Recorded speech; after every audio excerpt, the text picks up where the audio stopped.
Hi guys, Bran here. Today I want to talk to you about something a little bit different. I want to go through every single IP that has been invited into Dead by Daylight, all the guest characters, all the guest everything, and I want to make a recommendation to you if you want to get into any of these IPs, what you should probably watch or play or do whatever with first, because I happen to like most, if not all, of the IPs that have been invited to Dead by Daylight, all the guest characters and stuff. So if you're wanting to get into any of these, I wanted this to be your guide on what you should probably try first if you're trying to get into any of these. So without further ado, let's go ahead and get started. All right, so let's go ahead and get the big one out of the way. Let's get the big slugger out of the way. Halloween. Halloween is my favorite horror franchise, and it's the IP that got me into the game. Because when I first picked up this game, I wasn't that interested until I saw that there was the ability to play as Michael Myers. Somebody who I had seen, I saw Halloween 5, I think, when I was way too young. I was like a toddler. It was like not a good time for me to see that film. It scared the death out of me, and Michael Myers was literally my boogeyman for such a very long time. But once I grew up and I started watching the videos, started watching the movies, oh my god, it's probably the most nuanced and amazing slasher genre, most nuanced and amazing slasher franchise that exists. It's kind of built the blueprint for all the other ones and expanded out from there, and it's very, very high quality. If you were trying to get into Halloween, I think Halloween 1 from 1978 is the safest bet for you, because Halloween does this weird thing where it splits off into technically 4 different timelines. It splits off into 4 different timelines, but the event that is always consistent, the event that breaks off into all these other timelines, are the babysitter murders. The babysitter murders that take place during the events of Halloween 1. Those are consistently where all the movie timelines branch out from. And so this should be your starting place to indulge in whatever timeline you like the most, because this is the canon that is the same no matter what timeline you're in. And there's a good reason for it, because 1978's Halloween, music, perfect. Moody blue lighting, perfect. Tension, ambiance, perfect. Long build-up, perfect. The mystery of Michael Myers, perfect. Is he evil? Is he just a guy? What are his motives? Who knows? It's just from the top to the bottom, it's incredibly well done. Everything about it, I would hazard a guess that even if it's not your favorite movie, it is a perfect movie. Even if it's not your cup of tea, it is well done. It is perfectly executed from the top to the bottom, and it's just great in every way. And while it may not be your cup of tea, it's definitely, that's the only thing you can say against it. It's just personal taste, because the movie itself is just objectively amazing, and I cannot recommend it to people enough. I will say, if you do like this one, if you do like Halloween 1978 a lot, I think the best follow-up to it is Halloween 2018, which is a sequel that takes place 40 years later, 40 years after the events of the first one. It stays most faithful to the themes and kind of like slow-paced and atmospheric horror that the first one goes for. And I think it is most faithful to it. The more atmospheric horror, the long build-up, faithful to the character of Michael, and faithful to the character of Laurie. And also cool is that they're still making these. There's one called Halloween Kills coming out in this fall, which is along this timeline. So yeah, it respects the characters, it respects the atmosphere and the horror of the first one. So it's probably your next best step. But that's just my recommendation. Okay, so now let's take a look at Booba. Obviously, Booba is from the Texas Chainsaw Massacre, which is definitely going to be the one I recommend for this. The Texas Chainsaw Massacre is just not the movie you think it is. And I'm going to try to be as vague about that as I can. If you have not seen the original Texas Chainsaw Massacre, it's not the movie you think it is. There's a lot of nuance to this movie that really kind of lends itself as to why most movies try to copy it. Most horror movies from that point on tried to copy it. There's just, it's a very isolating film. It makes you feel alone and trapped in the middle of nowhere, and the things you think this movie is about, it's not really. There's a lot of subtlety, there's a lot of depth to the characters involved, and there's a lot of twists and turns that you don't see coming, and it's just a very, very good movie. And for its time, it was way ahead of its time. It is ridiculously good, and it's exceptional at making you feel uncomfortable. And I think that it's a wild experience, and I think you should definitely watch it if you have not. From here, you have a couple different options, and I'm going to send you on 2 different paths. If you like the Texas Chainsaw Massacre 1, if you liked the funnier parts of that, kind of the darker humor that movie has, Texas Chainsaw Massacre 2 kind of like leans hard into that dark humor, into kind of that more morbid hilarity that the first one had. It just kind of turns that up to 11 and really has fun with it. But if you liked kind of the more serious, moody, isolating tone of the first one, and kind of like only liked the sprinkles of the dark humor in there, the Texas Chainsaw 2003 remake, which a lot of people bag on, it's not that bad. It's not that bad. So if you like the more serious tone with the Texas Chainsaw Massacre movies, the 2003 remake, it's pretty good. I can't say the same for the prequel that came out after it, but the remake's pretty cool. So if you like what happened in the first movie, obviously the remake is probably your next step, your next stop. Okay, good old Fredward Krueger. Obviously, I'm going to recommend to you the 1984 Nightmare on Elm Street, the original.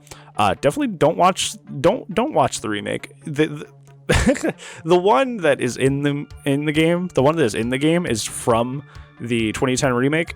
It is not good. Some remakes are so good that they kind of supplant the original, and there's one of those on this list actually. But this was not. This took like the bare bones of the original movie and just like made it a very, very generic, horror movie film that was very meh, very aggressively meh.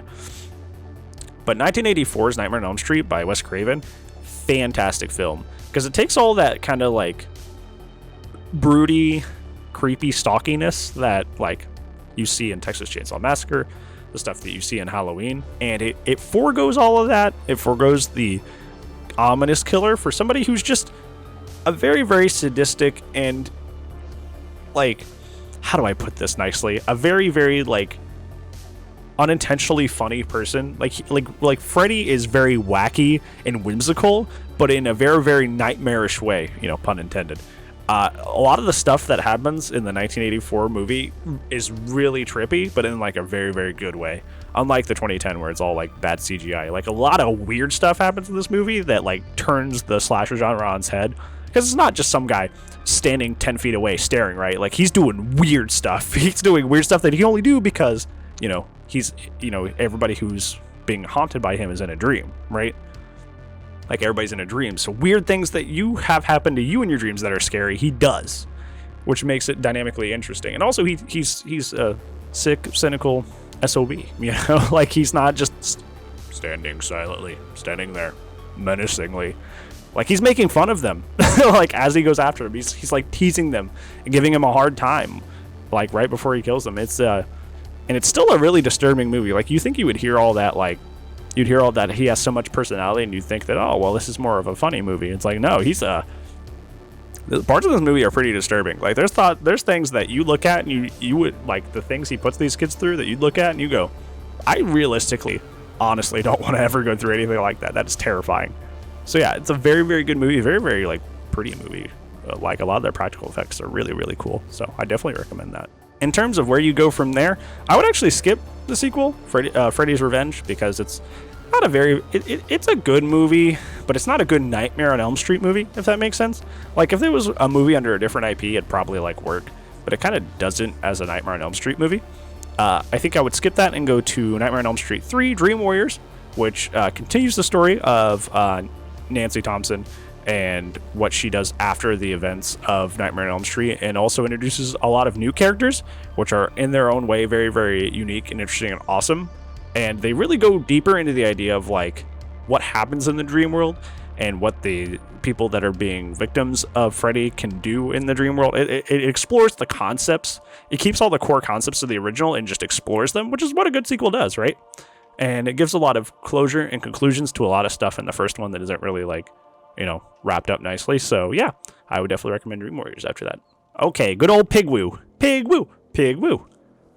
Saw 1, amazing indie film. I love Saw 1. Saw 1 is not what you think it is. You're used to like mid late 2000s Saw, which is just like essentially just like a gore fest to try and like shock audiences. That is not what Saw 1 is. Saw 1 is a very, very intriguing, almost kind of like a thriller. It's a very, very like spooky and mysterious film that really explores like people. Like it's almost like a study on people and the way they act, and it's really, really interesting. It's definitely not the movie you think it is, and you should definitely watch it because it's like really good. Obviously the soundtrack's also amazing too. Like everything about that first movie, especially for being an indie film, amazing. Very, very, very cool. So for the follow-up recommendation, if you really want to know more about like Pigwoo, Amanda's character, obviously you want to see the rest of the trilogy. You want to see the other two, because like the first film, she's in it, but she's not really an important part of the movie. Not really. So if you want more on like the actual Pigwoo, you need to like watch the other two.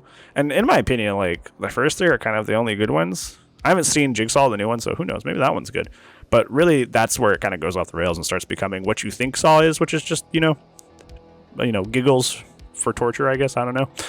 That's what. Then it finally gets into that zone. But everything before that, no.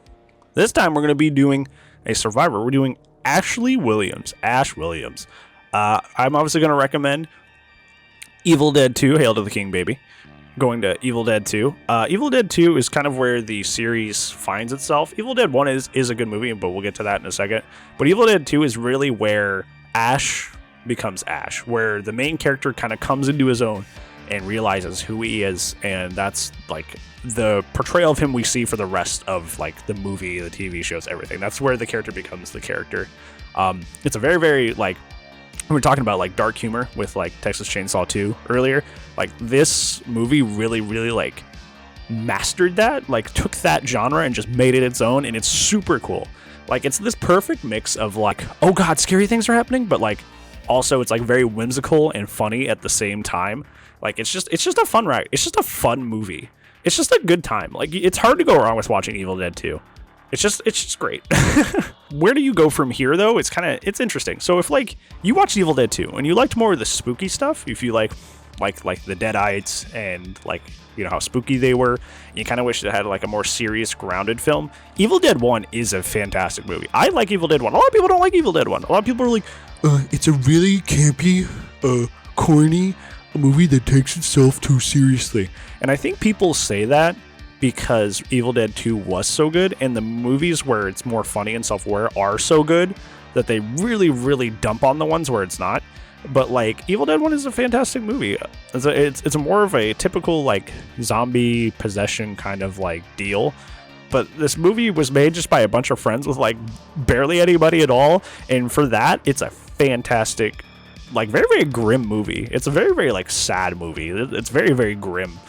And it's really good. I really like that movie a lot. However, if you really, really thought the funny goofiness was like the best thing ever, like most people do, obviously watch Army of Darkness, which is weird because Army of Darkness like flopped when it came out. It was not very well loved, but like now it's like a cult classic. Probably because of the very, very unique shift in setting that it does, which I kind of understand. But other than that, it's more of Ash Williams, being hilarious, being funny. Some of it is understandably starting to get outdated with, you know, him being kind of a creep, but you know, that's more. I'm gonna segue that into the next thing. Is he has a whole TV show called Ash vs. Evil Dead, where like him being kind of, you know, kind of a creep is kind of like more explored more honestly, and they, you know, Ash kind of like, because Ash goes through growth. I think it's the coolest thing about the Evil Dead franchise is that it's not about the horror villain, it's about the horror hero. It's about the survivor. Ash in Evil Dead 1 goes through so much, and it changes him as a person. Evil Dead 2, he's like more cocky, and he becomes kind of like the Ash that you know. Army of Darkness is kind of like the peak of his overconfidence and by equal parts his grossness. And Ash vs. the Evil Dead, which is his TV show, is kind of like a self-aware study of him and how far he has fallen, how much he goes from like a hero to a loser because of how much of, you know, how much he was high on himself and how great he thought he was, and how he just like becomes kind of a like almost a sleazeball, I would say. I think that's accurate. I think he becomes kind of a sleazeball because of like all that going to his head. And then it's him, you know, trying to go back to being somebody who, you know, has that cockiness, that bravado to him, but like is still doing the right thing, still trying to be the hero that he was. It's very interesting to watch all of this and see the rise and fall of Ash, because usually it's like, you know, like a character will have will start off bad and then be good forever. Like Tony Stark, once he realizes that, being a just a billionaire philanthropist is like super bad. He's just a good guy for the most part. Like after that, like he has learned his lesson and he has learned that lesson forever. Ash learns his lesson, forgets his lesson, and then learns his lesson again, which is like really, it's very interesting. And it's very human and it makes him very relatable despite, the things that he does. And I think that's why the series is so interesting. But yeah, I can rant about that forever, but we have other IPs to get to. Okay, so Ghostface, obviously, we're going to say Scream. Scream is, Wes Craven made a really interesting movie in the Nightmare franchise called New Nightmare, where it's about the actors and not the people, not the characters.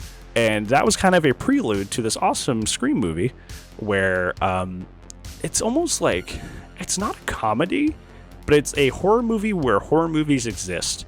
So while you're sitting there screaming, hey, why didn't you just do this? The movie character is also saying, hey, why don't we just do that? Because they've seen the same movies that you've seen. So it's like incredibly self-aware, and because these guys exist in a world where horror movies exist, like they expect certain things and then they fall for things that they shouldn't because they know these things, and it just like completely retextualizes the experience. And also it has one of the best twists in horror movies, I think. If you have not had the twist of Scream revealed to you, it's very good. And the first time that you ever like see that twist, you're just like, okay, well, that makes a lot of sense, and I never saw that coming. And it's very rare to get that feeling out of movies. Movies are pretty transparent, especially nowadays where they just show the ending in the trailer now. So like the fact that like that twist can get you so well is very nice. So if you've not had that spoiled, that definitely makes this movie like 20 times better. Okay, as for Fallout recommendations, this series kind of goes downhill a bit. 2 and 3 are not as fantastic as the first one because it's kind of hard, but they're still good. They're also making a new movie next year. They've actually finished a 5th film in the franchise, which is coming out next year, so you can look out for that too. Okay, Demogorgon, Stranger Things. Okay, good old Pyramid Head. No, you a Pyramid Head. Pyramid Head makes his first appearance in Silent Hill 2, which is what I'm going to start you off with because it is the highest point of the series. Most of the things that you know about Silent Hill are because they happened in this game. This is the highest point of the series. It's where the music's the most on point. It is where the writing is the most on point. There's some heavy topics in this game. Some very, very heavy topics. We're not talking just like, oh, it's really sad because this character died. No, it's like hard stuff. It's hard stuff. It is not a game for the faint of heart. Like, you're going to get into this and you're going to be like, oh man, that's heavy. That's really heavy. It's very, very heavy stuff. And it kind of like, it's interesting now because we have games all over the place like that now, like, Last of Us, which are like, we have games that kind of like entirely focus on hitting you with heavy things. But like, that wasn't really a thing way back when. So like, the fact that Silent Hill 2 covered so many heavy topics and such like, what would I say? They treated him with such respect. I think that's the big thing. It's like, it's not in there just for the shock value. Like, they treat it with much respect and really explore it in a very, very respectful way, which is really good. Because there's a lot of games and stuff that just throw shock stuff at you just to get your attention. But this one, like, the heavy stuff is really explored and treated with respect, and that makes it really cool. And also, it's the one that actually has Pyramid in him. So, if you want to know about that character, this is where he comes from. Now, the recommendation from here gets kind of weird, right? For Silent Hill 3 and 1 cover the establishment of Silent Hill and like why it is the way it is and why it's doing the things it does in 2. Even though 3 takes place after 2, it's 1 and 3 are kind of a sequel to each other, and 2 is just kind of like a one-off, which is weird because it's the best one in the franchise. But 1 and 3 are like together, and like 2 is just kind of the one-off. So if you actually want like the backstory of Silent Hill and why it is the way it is, play 1 and 3, and it'll explain everything for you. So yeah. Oh, before I go on this one, Silent Hill has the very, very unfortunate fate of most of its games being really, really terrible besides its 3 really good ones. So I wouldn't recommend the ones past 3. 4 is okay. There's a lot of cult fans of 4 that like 4 a lot. Silent Hill 4, The Room. People like that one, but it's like the last good one. And even then, I don't think it's even close to like 3. So yeah. Don't play the other ones. Okay, last but not least, we have the Nemesister. For this, I'm going to start just flatly with the Resident Evil franchise itself. So I'm going to start you off with the Resident Evil 2 remake. RE2 is kind of the Resident Evil game. It's the most popular one. And they made a remake of it very recently, so you don't have to worry about, fixed camera angles or bad graphics or anything. This is everything you like, just the mood, the music, everything, the atmosphere. Like, if you want to know what Resident Evil is about, Resident Evil 2 kind of gives you that quintessential experience of like what a Resident Evil game is and is about. And it's just not even just like one of the best Resident Evil games. It's one of the best games around. It's very good. It's very good, and I very highly recommend it. After you play RE2 remake, there's multiple ways you can go with this. If you liked kind of more the spooky, scary atmosphere, and you liked the great level design that was seen in the RPD, play the original Resident Evil remake. The original Resident Evil remake is my favorite one in the series. It's very, claustrophobic, lonely, and creeping with its atmosphere. And it's like, unlike Resident Evil 2, it's like doesn't hold your hand like basically at all. It's a very, very good experience. It's a very, very good horror experience, and that's why it's my favorite one. But like, this one has the fixed camera angle, so if those make you nauseous or you can't deal with them, I understand. But I would argue they're not that bad, and you should definitely go into this game. If you want to know what like Nemesis is actually from, I play the RE3 remake. RE3 remake is not one of my favorites, just because it's not that great of a game, but the beginning of the game is super fun, and it'll introduce you to Nemesis as a character. So that, I think it's worth it just in that regard. Resident Evil is also one of those fortunate franchises that, it has a lot of bad entries, but it also has a lot of good entries. I would highly recommend 7, 4, and 8. Those are other games I recommend. 7's more of a horror experience, like a more true like horror experience, and in that regard, it's super cool, super great, super interesting. 4 is like a one-off kind of like action campiness. It's like the Evil Dead of the Resident Evil franchise. It's just super wacky, zany. It's like a horror themed action game, and it kind of leans into the more campy B horror aspects of the franchise. And for that, it's really good. And then they made worse ones after it because they made a lot of money off of 4. And then 8 is more kind of a mixture of 7 and 4 together, and it makes this neat little like greatest hits of the Resident Evil franchise kind of game, which is really, really neat.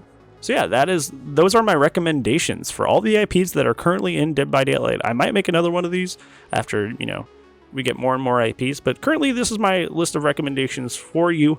If you want to get into any of these IPs that are in Dead by Daylight, if you look at that character and you're like, what are they from? They look cool. I want to see what they're about. These are my recommendations on what you should play/watch. What do you want to get into these franchises? So yeah, hopefully you enjoyed this video. I liked this little like different premise here today. And if you like this video, there is a way to like it. And if you want to stick around a while, maybe you'll sub. Who knows? But yeah, I'll see you in the next YouTube video or on Twitch. And if I don't see you there, friends, I'll see you when I see you, buds. Goodbye.